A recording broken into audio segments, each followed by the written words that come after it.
Welcome back, everybody, to the North American Challengers League. I forgot to say LCS. Whatever. You guys get it. We're here. Series 2 on the horizon after a surprisingly quick 2-0 in favor of Cincinnati Fear. But this time, we got FlyFam versus FlyQuest Challengers. And, I mean, Magical, you did a very nice drawing there. Very happy about that one. Didn't expect it. I love the chalkboard. And, I mean, this is, I think, our last installment of Civil War coming through here. And I want to start with you, Josh. Why don't you talk about what we can expect, I think, from this series overall?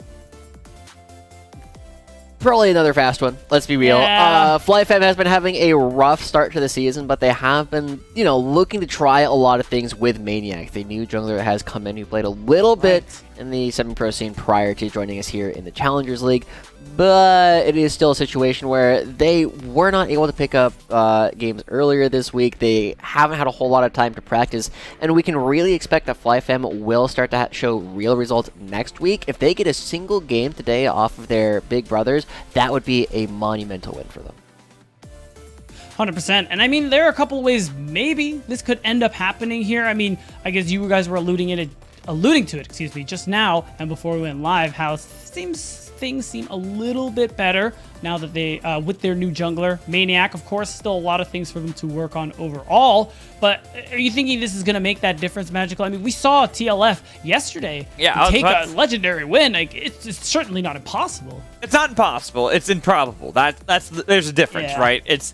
We're not expecting it to, but we are going to be happy if it happens nonetheless. And when we look at the roster of FlyFam, right, I think we're starting to see their strengths. Lunacia is looking really good on this top lane. The big surprise factor, one of the players that nobody really knew of much going into the season, has actually been doing very well into most of these lanes. Even into difficult lanes, has done a good job of gaining leads, getting ahead. Unfortunately, with a younger team, with a younger player, trying to translate that to the mid game has been difficult. Same with the bot lane. Instinct and Sword, I think, are doing really good in the lane phase, getting a lot of leads for themselves. It's about working with the rest of the team to find these angles in the mid game fights to try to see if they can gain control around neutral objectives that's faltered.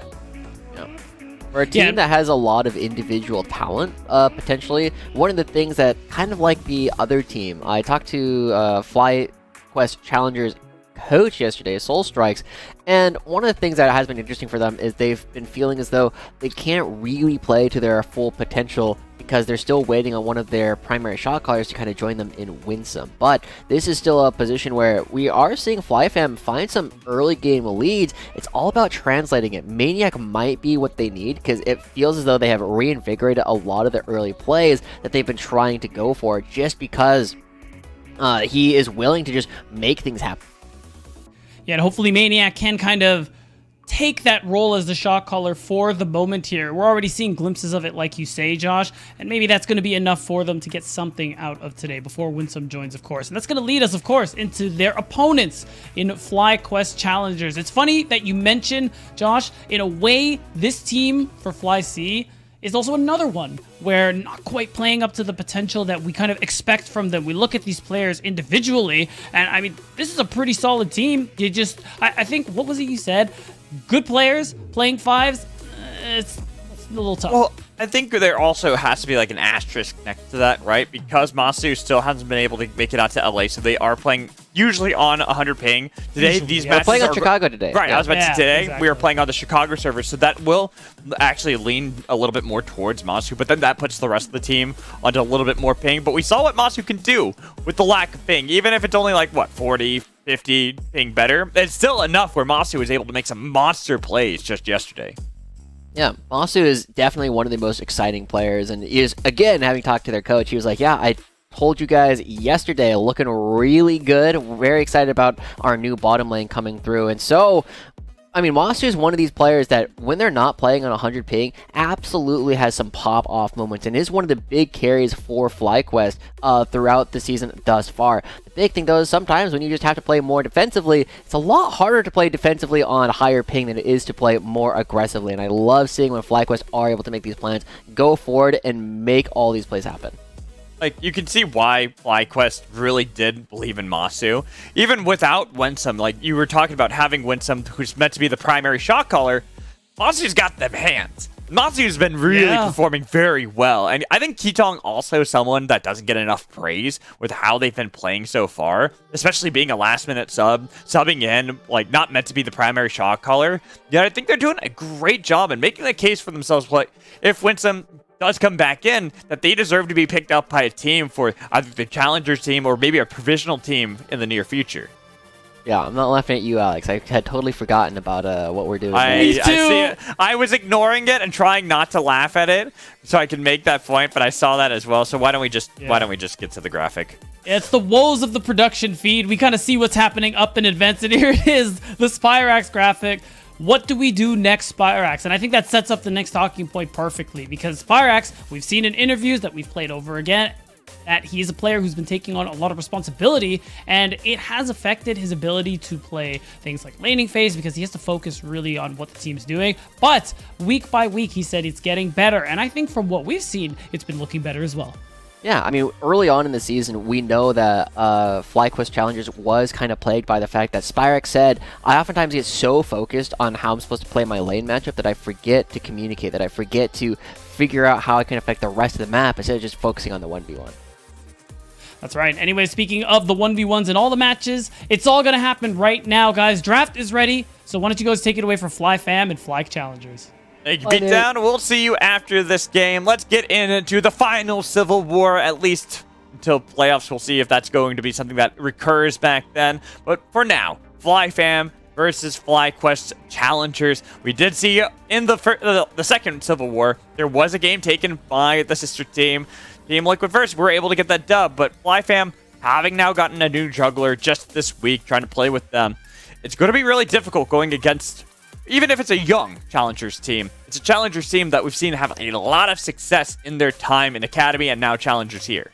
Yeah, I mean, FlyQuest Challengers, we know that they are good individually, right? They have the hands to actually play through almost all of these games. The big question is going to be, can they convert their leads? And so far, you know, when they play against teams like AoE that want to take them late anyway, it's been, you know, a bit of a mixed bag, but so far they've done a pretty good job, especially based on the playmaking that they have in their solo lanes and their AD carry. So, FlyFam being on the blue side, I think are going to be in a bit of a tougher position because it means that Lunacia is going to have to blind his champion into Philip, and they both tend to play kind of lane-focused into the split push. Neither of them have been exemplary team fighters so far in their career, and that's something where, when you have the exact same style, can really go in favor of the more experienced players.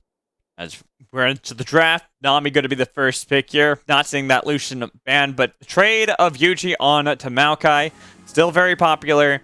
Zeri being an answer. Okay, it looks like we're going to get one of those drafts, isn't it, Josh? Yep. I mean, we can confirm that we are, in fact, playing on the 13.1B instead of just 13.1, which means that, you know, not super surprising. This is a very common draft that we've been seeing out of Korea in particular, where they were piloting the Nami first pick because it kind of forces your opponent to not pick it, and if they do pick up the Lucian, then you just pick up an Ezreal instead. And so, the FlyQuest, very standard things going through so far. This gives Yuji a lot of opportunities to try and make plays, both early and later on in the game, and also really allows Masu to have some really big, exciting moments just because of how much power that they've already invested. Yeah, but I'm not invested in the draft. No.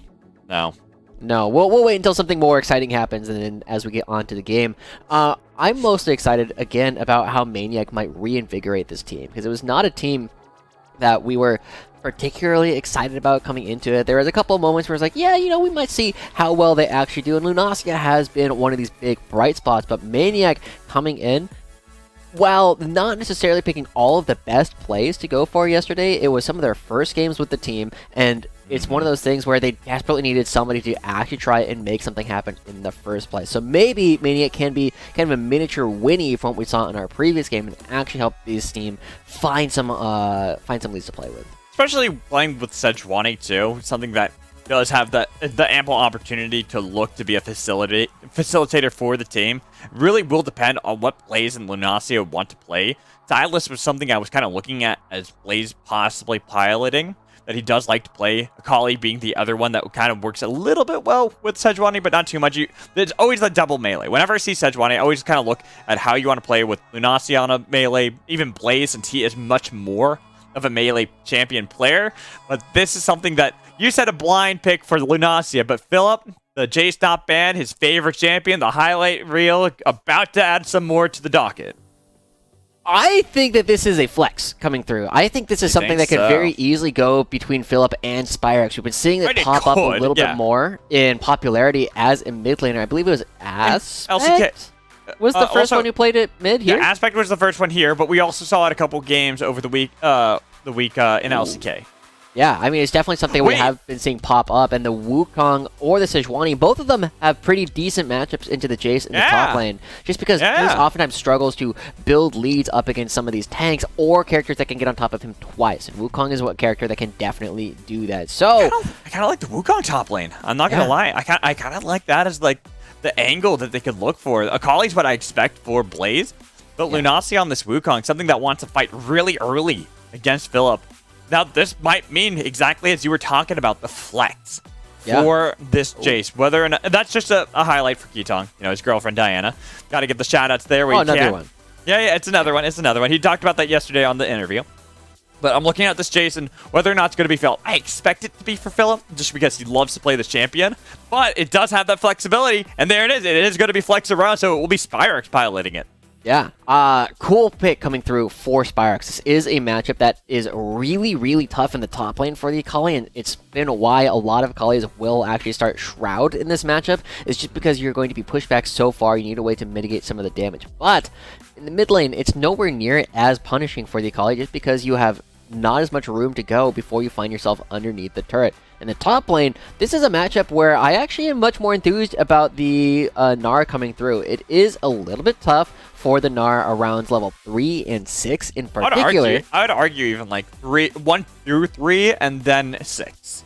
Yeah, where it's a little bit tough for Gnar, but once you get past that, once you start getting that Trinity Force online, it is very, very difficult for the Wukong to have much of an impact in the side lane unless they've already built up a sizable enough lead early on. And so, FlyQuest, they have a lot of damage coming through. Oh, hold on. You gotta say which FlyQuest, man. Come on.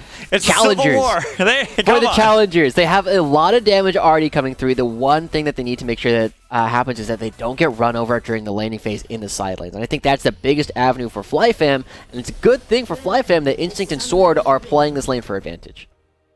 And we've seen Instinct and Sword, especially as each series happens, get better and better, stronger and stronger. Their synergy built up over time. At the very beginning, week 1, they were struggling.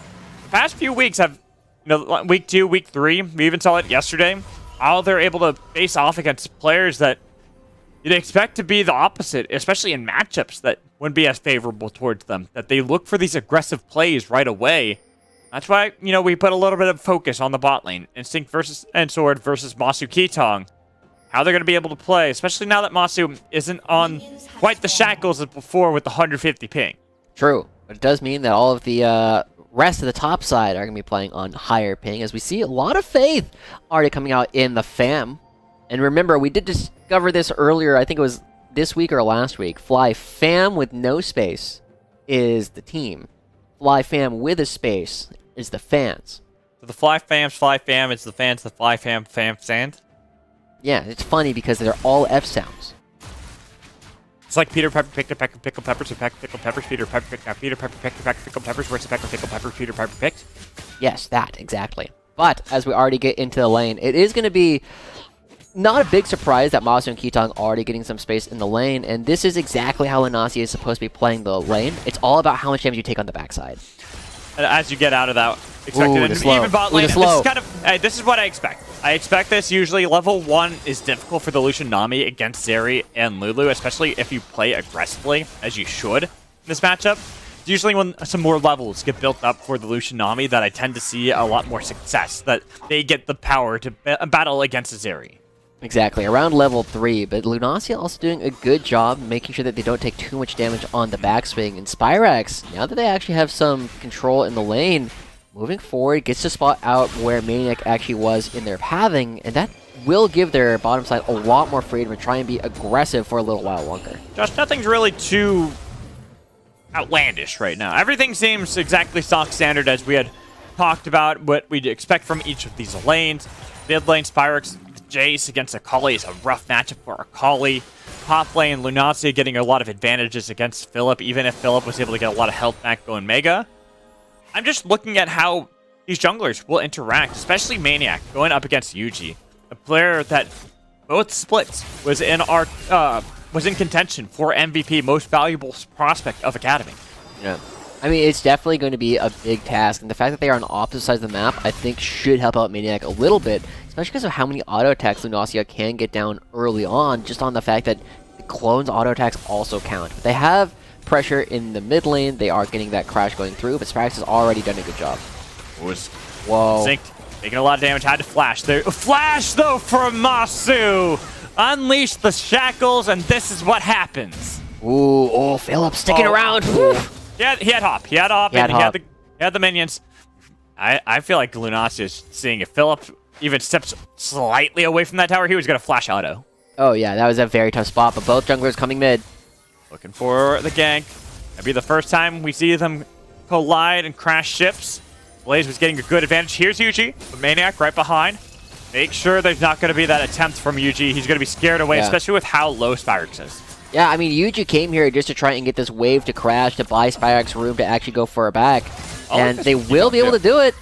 Yeah, Blaze there as well, just to say, no. You're not getting this. Now, we have the ships moving, both of them on the same collision course towards the top side of the map.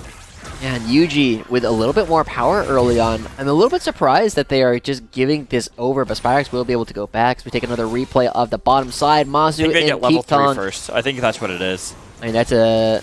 It might have been. Oh, it's no. Instinct that gets it. Yeah. All the damage coming through, but it's just too much. He's taken too much damage already, and I love the fact that they go for this. A little bit of X-U coming out from Masu on the right-click auto attack, actually closing it out. Also, barrier was there for Masu too, if need be, to survive further. So I think Instinct thought he just was going to burst down Masu, back off, get healed up by sword, but with the heal having been popped beforehand, playing with fire there. Nice use of decoy to get away. Philip having gone Mega definitely got a little bit hairy there on top lane. Yeah, and Philip is a manaless champion, so, I mean, Lunacia will be forced to teleport first, which means that Philip will be up about a minion or two when it crashes, but no, sticking around, Philip is going to let them get all of that money back in and the experience. So Lunacia doing a pretty good job leveraging this lead. We will see how much they actually can extend the lead after their first buy.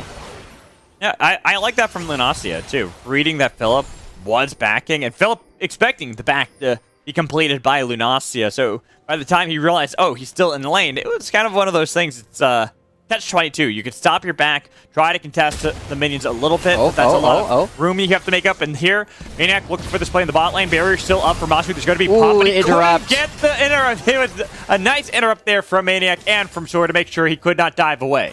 Yeah, great stuff coming from Maniac, holding on to the Arctic Assault to make sure Masu had no way out. Evens up the kills in the bottom lane, but this time, as you always call out, it has gone over to the support. So it's not the best thing, despite your insistence that kills are supposed to go there. Well, okay, if you're playing like Igar and Brand, you know, Chad supports, yes. Yeah, but Nami is a fish support. Not quite the same thing, as we see a potential opportunity. Well, is a mermaid a fish, or are they just half fish?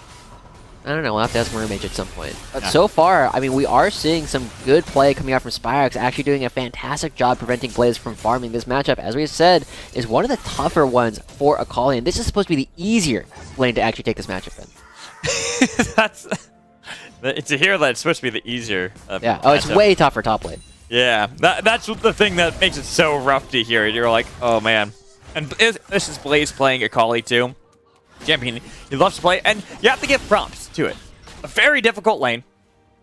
Might not be even with Spirax, but hasn't died. At least remaining somewhat relevant at the moment. While Lunacia, that wiggle! The wiggle is so good! Philip, what a play there. Like you said, that wiggle just to make sure that no matter what Lunacia could do, he just never could get on top of Philip, so he took so much damage for it.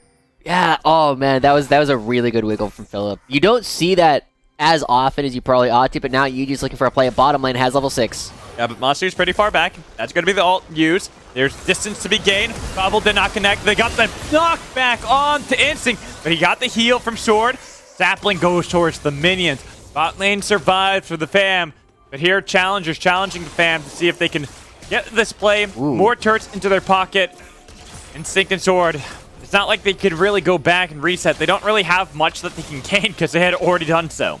Yeah, I mean, this was a play that we saw early on from Unforgiven and Destiny, where they absolutely removed their opponents from the game, and Yuji's not done, still sticking around. Well, of course he's going to stick around. Why not? That was a huge minion wave that Instinct had to catch, and now he's left Sword on an island by himself underneath the turret looking to catch the fish. The fish survives, barely getting away. The minion had blocked that little W from Masu that could have possibly killed him. That's so much damage already coming through, and the turret taking 3 plates worth. That's so much money going over to Masu and Kitang as well, denying a lot of gold and experience from Instinct and Sword. It's honestly impressive that Instinct and Sword both lived from that, which speaks a lot to how well that they've kind of grown as players, but they're still in a brutal position due to how well Masu and Kitang played the 2v2. Getting themselves a lot of advantages, taking away a lot of XP as well as gold for Instinct, because like we were talking about, that was a huge minion wave that was denied. That's why Yuji hanging around there. Sure, he doesn't gain anything. It's about denying Instinct, getting all that. So when he uses the calling, it doesn't really actually do that much.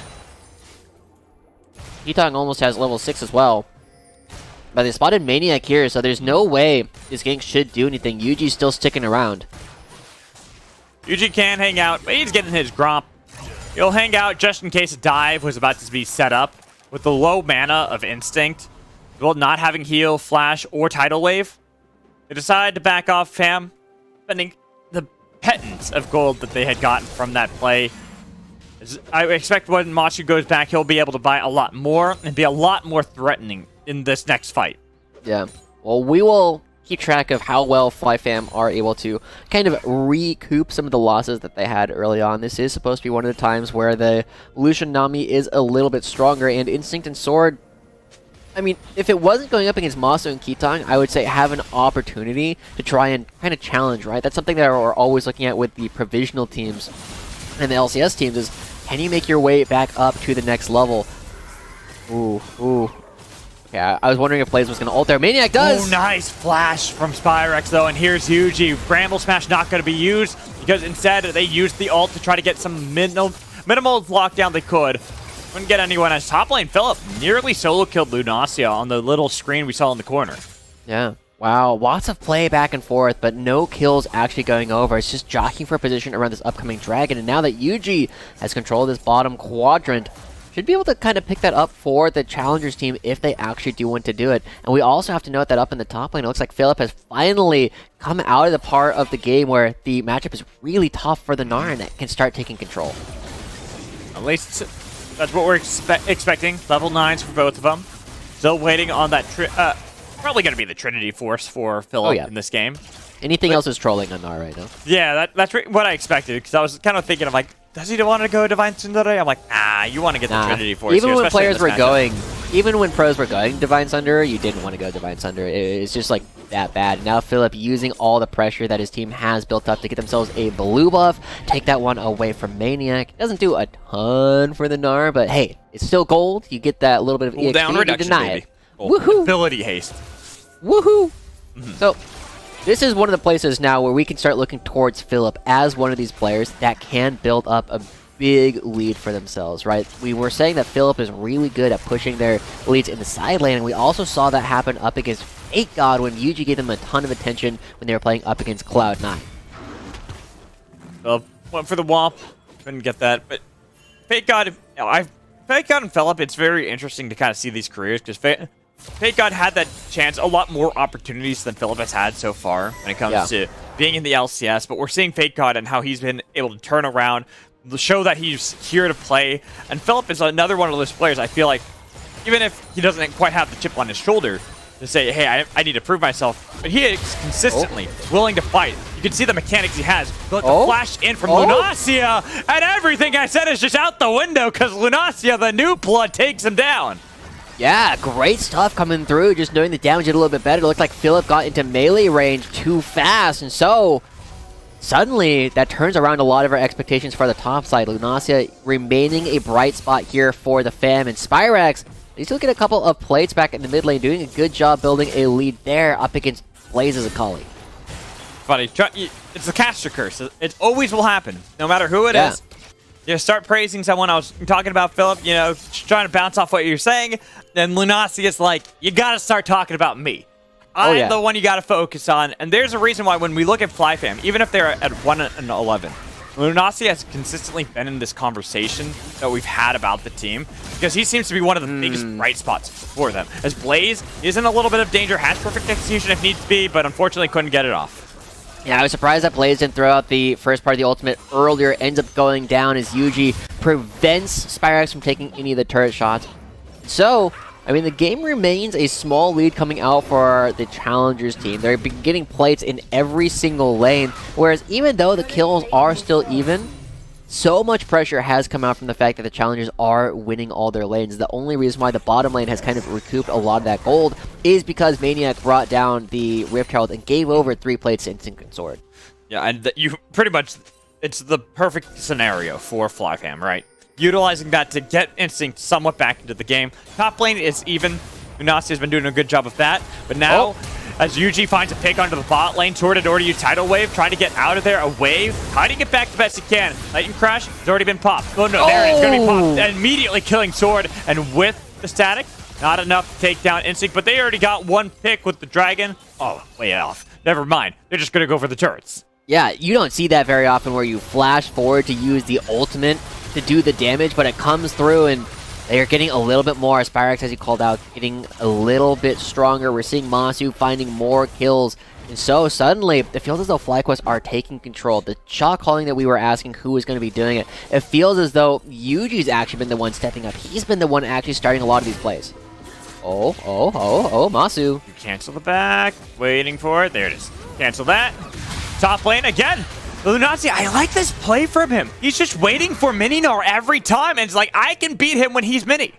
Yeah, that is exactly how you're supposed to play the matchup. As soon as Gnar transitions from Mega to Mini, you just go in and you take them down. The first turret goes down on the other side, but Lunasia trying to keep this game in reach. Unfortunately, the rest of the map is kind of falling apart, right? We are seeing that even with Lunasia winning their lane, there's not enough power anywhere else to make anything else happen. So, I feel like there's been so much of the story so far for this season for FlyFam. Yeah, but Josh, you gotta give credit where credit is due with FlyFam. This has been it's a hard game. They're facing off against their sister team. They're facing off against the Challengers with a bunch of young players that are very hyped, that everyone's been very excited to see. And yet, they're finding these neutral objectives. Maniac, his first week here with FlyFam, is trying to do his damnedest in how he can clear, how he can strategize with the team, where he needs to be in the proper place, proper time. That's the second Rift Herald he's got in this game. And if he continues to try to keep up with Yuji in this regard, all he has to do is facilitate, right? Make sure he can set up Blaze, maybe get Blaze out of this very uncomfortable position against Spyrex. As you can see there, Spyrex is just making his life a living hell. Yeah, I mean, we are seeing, like, parts of what Maniac is doing has been looking good, right? This is a player that came in that didn't have much expectations set upon them. And so, you know, we are looking to see how well they can actually perform. And they are doing bits and pieces right. They are looking for engagers at good times, but unfortunately, they're not oftentimes on the right targets. We are seeing that they are, you know, falling behind in farm, but at the same time, they're picking up some of these neutral objectives. And it's one of these things where we will see if they can continue to do nice hideaway, nice bubble, nice layer of CC, but they just don't have the damage on Amasu, so they can re-engage FlyFam. They tried everything. They threw all of it and the kitchen sink at the Challengers, at Tamasu, not to get the kill. There's so much going in favor, right? Oh, another one, a third solo kill! Gracia! My God, man! Man, picking up so much of this lead. We already said if you do the same kind of thing, just better, then it's going to be a big opportunity for Lunasia to move up. But Philip struggling to actually find their footing in the lane, even as they're supposed to be getting stronger and stronger. Lunasia does not care. Lunasia's like, yeah, this is what you think of the matchup, but this is how it actually goes.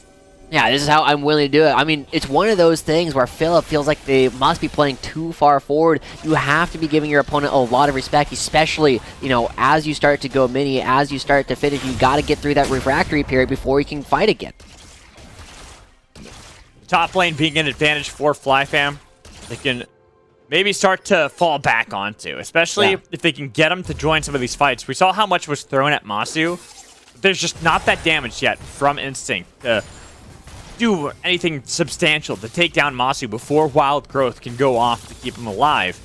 We have to look to Lunacia and when he actually finally joins in, because being 3-0, having Divine Tsundere, Caulfield's Warhammer as well, Cyclone is a great tool to deny Zeri from dashing around the fights. Yeah, you got to get to them in the first place. And one of the things that I kind of want to talk about is because Lunacia has done such a good job keeping Philip down, it actually creates a situation where FlyFam can potentially play the side lanes, because Akali is another character that Gnar really struggles to deal with. Just because you do so much damage and you have the ability to get onto Gnar multiple times. Blades.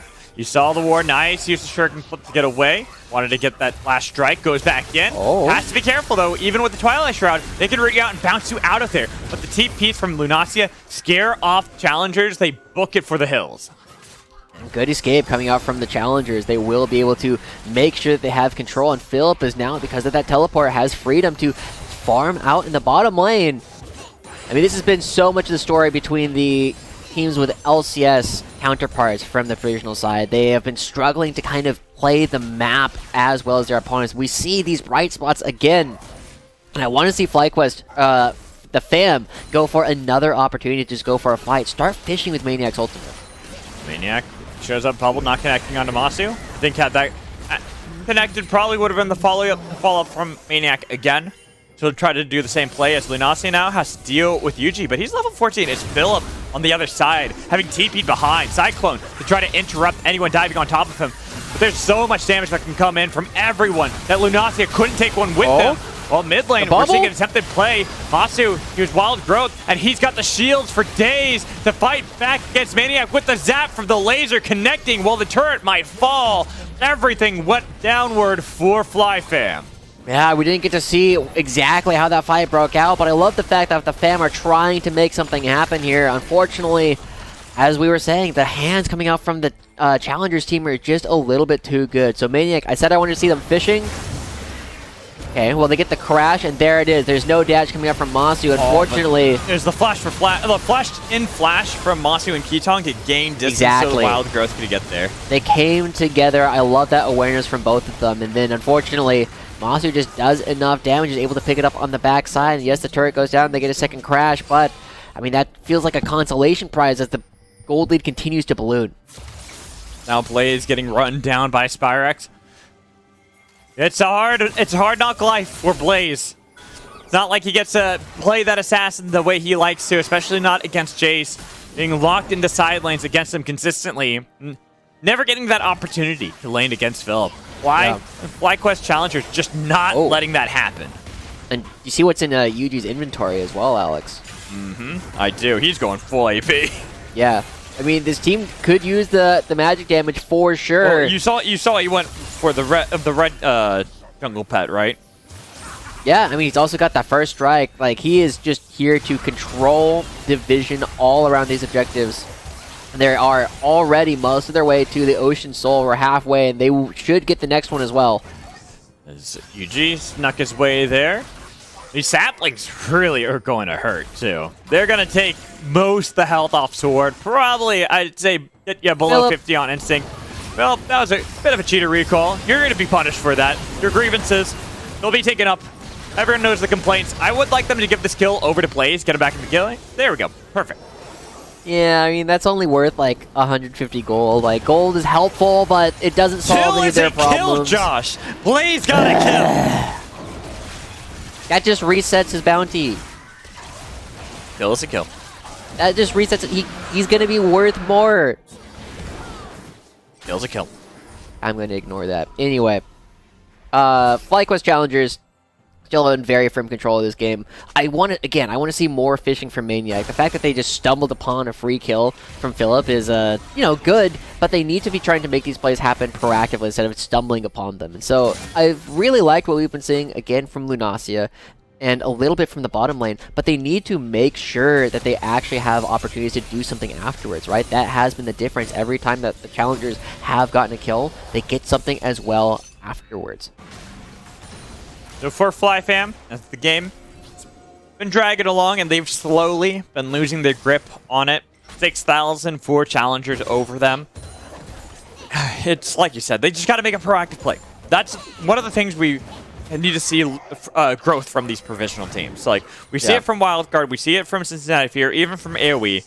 But these developmental teams, especially the affiliated teams, are always about how you can make these proactive plays. I know you were saying, okay, because they look for the fish. They were trying to get something, and yes, it was the fish looking for the fish. But we need to see more. We need to see more action, more conviction. Because right now, you're just going to get further and further behind because you have no control unless you can find a proactive play soon. Okay, so this is interesting, right? They're going to be going with the top lane, the double split push in order to try and catch anybody who moves out to try and defend, but nobody is defending at this point, right? Everybody's on the other side of the map, taking control of the other half of the jungle. And so Lunacia will get this bounty, but the real question will be, can they contribute more? Can they look to push another turret down? Because this is only an even trade.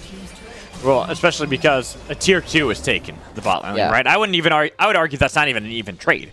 It's more advantages for the challengers, gaining more control. Look at how red that bottom part of the map is. There might be some vision on the top half by FlyFam, but as you called out, there was nothing really for them to play around there except for the tower. Yeah, so this is the proactive play. I like this, and it is going to be Blaze on the other side, looking for Masu, going into the Shroud, getting a bit of damage onto Keetong, waiting for the perfect execute, and Keetong forced to use the ult on himself with the lightning crash. Masu getting a lot of damage on the fly, but here is Maniac. This is that proactivity! Let's go. They find a couple of kills. But what can they do with it? They're already rushing towards the Baron. The 3 members of FlyQuest. Hey, Eugene's gone AP. He is very squishy. So that was a good play to get the flash out of him. And with 3 members of round 4 FlyQuest Challengers, it is FlyFam in control for the first time this game. They're going to be starting up the Baron, but Blaze taking so much damage. Went into the Twilight Guard, spotted out though. Gnar all blind. Blaze! Oh no, Spyrax! Oh no! And that's the turnaround. It was only 3 remaining for FlyQuest Challengers. That's Spyrax, level 18. He is huge and gargantuan with Philip chasing down Lunacia. The revenge arc is here. Philip will take it. No, it'll be Spyrax getting unstoppable. And it all went awry. Oh, they did such a good job setting up for the Baron in the first place, but they needed to move as a unit. They needed to go towards the Baron in order to get the turnaround. They used so much, and Lunacia never gets to use the ultimate to actually start up the fight. Now it's going to be the Challengers team that picks up the Baron. They're also going to get this in perfect time to start setting up for the Ocean Soul. We love the fact that the fam went for the play, but unfortunately, it just gets turned around because they don't move together. Blaze wanting to clear out the minions mid lane. Philip, he read it perfectly. He knew exactly where he was. Got him low, and Spyrax is like, hey, hello. I can just flash over. I have a lot of damage. Yeah, and the fam weren't even close to finishing the Baron, right? It does mean that the Challengers, they end up getting a couple one, and, you know, Spyrax steals the revenge coming through for Philip, but at least it means that Philip's bounty, I don't think it's reset. It does. It's just to reset it. Do they? Yeah. They always have. Oh, they have. They definitely didn't always. No, they always have. And here, okay, FlyFam's still looking for a play. They've blown up the tree. This is actually really good again from FlyFam with the Baron on the other side, but the lightning crash comes through from Masu. But these are the important ones you have to worry about. Philip, Masu, and Spyrax. They are so huge other AD carry can do that. What can you do against them? There's just nothing. The damage is unreal. Damn. No other AD carry can do that, but Masu on the Zeri can absolutely just throw out all those bullets looking for where Blaze is, find some, and now they're going to be opening up the base. 10 seconds left on the Dragon as well. Yuji will be there first, and now Instinct trying to back away. Is Philip going to get there in time? No. Let's see. Let's see if he can read it. Nope, he's going to get out of there. That's going to be the Ocean Soul. Yeah. This game, like, we expected the Challengers to take this game, especially in the Civil War. There's so many things that I gotta give props to FlyFam for attempting, for trying in this game. Yeah. Definitely, we're seeing this growth as the roster has now gotten Maniac on it, and what they are looking to do. It's no longer just kind of sitting by idly, and lane phase is the one thing, but then how do they proactively look for these plays elsewhere? They're actually trying. They're not just going down passively, but the damage from Spyrax here, they didn't even do anything to him. They have to use Tidal Wave to try to disengage as the roots did not connect onto Sword, but it doesn't matter because Philip is here on the chase with the boulder connecting onto Sword, so they can corral them back into their base. Yeah, and Spyrex is already back to full HP, courtesy of the Ocean Soul. I mean, again, we expected this to be a pretty dominating game, but the thing that I do really like about the FlyFam is they weren't making these games when they were playing, or they weren't making these plays when they were playing with Goo, right? This is something that Maniac is contributing to their game plan, and Blaze, this is bold, but you gotta try crazy things. At this point, when you're this far behind, you have to have anything work out. They look for the assassination, but Masu is huge, kiting back for days as everyone goes golden. They got a double. Oh, it's not a triple. I was hoping for the penta for Masu, but they don't even need it. They just want to wipe the floor with FlyFam, their sister team. The Civil War, it's off to a rocky start for the FlyFam, but Challengers took the challenge, and they will dominate here in Game 1. Yeah, shoutouts to Lanasia again for having 3 solo kills going up against Philip in this game. And as the Nexus does fall, not super surprising, but signs of hope. We shouldn't be expecting FlyFam to be picking up wins this week, but if they start picking up wins next week, that's when they have had time to scrim, that's when they've had time to integrate Maniac back in, and that's when we can expect these guys to really showcase some of the improvement that they it's glimmers of hope, though, right? It's glimmers. Like, we're saying that they are trying. They're not just kind of letting everything happen around them. They actually were looking for proactive plays, which is something we didn't see in previous weeks. Yeah. So hopefully we'll continue to see that evolve over the course of this season. But for now, though, it is just Challengers cleaning up relatively cleanly. The only thing we need to ask again is, Philip, 3 times? 3 times? Hey, let's give it to Lanasia, though.